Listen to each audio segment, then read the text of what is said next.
Perhaps this has never happened to you, but from time to time I'm unexpectedly disappointed with one of my photographs.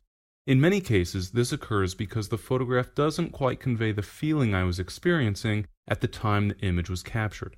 Such was the case for this image.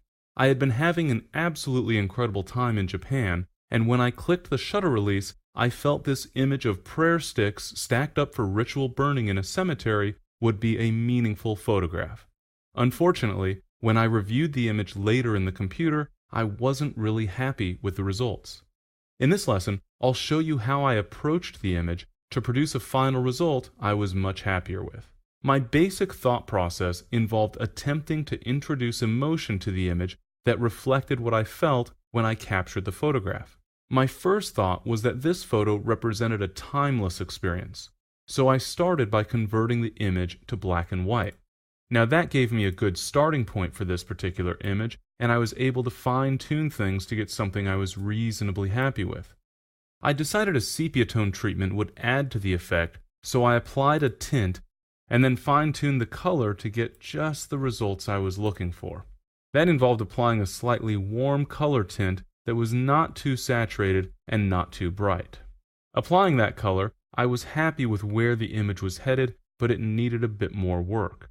Specifically, I wanted to add more contrast to the image so that it would have a little bit more impact. I wanted something that was just a little bit stronger, creating more impact and drama. Taking things a step further, I decided to add a vignette effect. This would darken up the edges and help to keep the viewer from straying outside the image. I felt that this was really the final touch the image was going to need in order to produce the result I'd be really happy with. I started with a much stronger vignette effect than I really needed, knowing that I'd be able to fine-tune the result later. Dialing down the vignette effect, I got to a point where I was really happy with my final image. As you can see, this goes from being a somewhat pedestrian image, granted, of a unique and interesting subject, into something that's a little more mysterious, which is exactly what I was going for.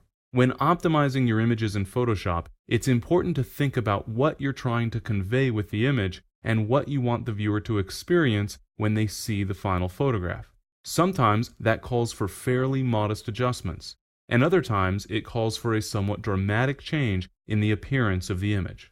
Regardless, by being thoughtful about your approach to the image in Photoshop, you'll be able to achieve results that are perhaps even better than you originally thought possible.